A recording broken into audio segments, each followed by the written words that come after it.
नाजरीन, आप देख रहे हैं आली न्यूज़ में। आपका मेज़बान चौधरी फजल रहमान। पाकिस्तान के ज़ेर इंतज़ाम आज़ाद कश्मीर के ज़िला भिंबर की तहसील समानी के इलाका बंडाला में कहावलियाँ के मकाम पर मौजूद हूँ। मैरी का कूड़ा के नाम से बिल्कुल इस प्लेस को जहाँ मैं खड़ा हूँ इसको पुकारा जाता है। बैक साइड पे गढ़ी है जो सिविल मकानात आपको नज़र आ रहे हैं, और उनके बिल्कुल साथ जो इंडियन मोर्चे हैं इनको कहा जाता है, क्या कहते हैं जी आप, इनका नाम क्या है, क्या बताया आपने? धंधे वाली पोस्ट। ये कालियाँ ढेरियाँ वाली जो बैक साइड पे इस तरफ ऊंची नज़र आ रही है, इसको मकामी लोग यहाँ जो पाकिस्तान के ज़ेर कंट्रोल इलाका है, कावलियाँ, बंडाला, गढ़ी, ये लोग इसको ढेरी वाली पोस्ट, और जो दोनों पहाड़ों के सेंट्रल में जो बरसाती नाला गुजर रहा है उसको कहते हैं अरसल गला, अरसल नाला। तो ये मकामी लोगों ने इसका नाम रखा है। जो पोस्ट हम आपको धंधे वाली पोस्ट बता रहे हैं, जो सिविल मकानात आपको बैक साइड पे नज़र आ रहे हैं, इनके साथ जो पोस्ट है ये उस पोस्ट से फायर हुआ, इंडियन आर्मी ने किया।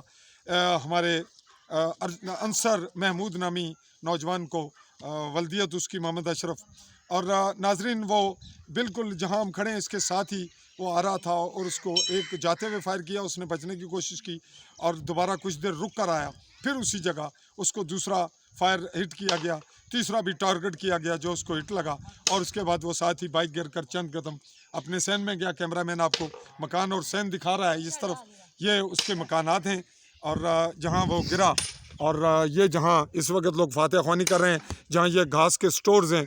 और ये नाजरीन बैक साइड पे आपको ये देख रहे हैं, ये वो लकड़ काटने का एक सिलसिला है जो इनके इस्तेमाल में आती है। खुश्क लकड़ बड़ी इजाज़त से मिलती है और उसको काट के मरने जीने के मामले पर, खुसूसन किसी शहादत या मौत अमवात के मौके पर यह लकड़ काटी जाती है। इस वक्त हम अंसर महमूद शहीद के घर मौजूद हैं। आज 2 दिसंबर 2020 की तारीख में इतने गैप के बाद, उस दिन के बाद आज तक फायरिंग दिन के वक्त नहीं होती, रात के वक्त भी वो बिल्कुल अपने करीब फायरिंग करते हैं।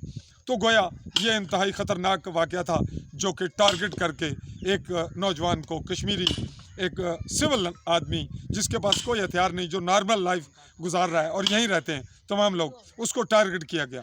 उसके बैकग्राउंड पे क्या मामलात हैं, लेकिन ये बात तय है कि यहाँ के सिविल आबादी किस तरह से वक्त गुजार रही है, उनकी कुर्बानियाँ क्या हैं, और क्या कश्मीरी इसी जो दोनों तरफ की फायरिंग है उसका निशाना बनते रहेंगे।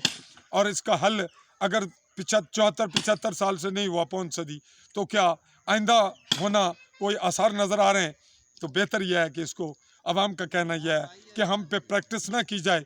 अक़वाम मुत्तहिदा की करारदादों को मद्देनज़र रख कर कश्मीरियों का फ़ैसला कर दिया जाए, और यहाँ से मुसल्लह अफवाज जितने ममालिक की भी हैं, पहले इंडियन और पाकिस्तानी थी, अब चाइनी भी आ गए हैं, ये तीनों यहाँ से अफवाज अपनी ले जाएं और हमारी रियासत उसी जगह पे जहाँ 21 अक्टूबर 1947 को थी उसी स्टेज पे आए। और उसके बाद रायशुमारी, ये कश्मीरियों का अपना अंदरूनी मामला भी होगा और अक़वाम मुत्तहिदा की करारदादों के मुताबिक। नाजरीन, मैं आपका मेज़बान अपने कैमरामैन साथी के साथ चौधरी फजल रहमान, समानी भिंबर, आज़ाद कश्मीर।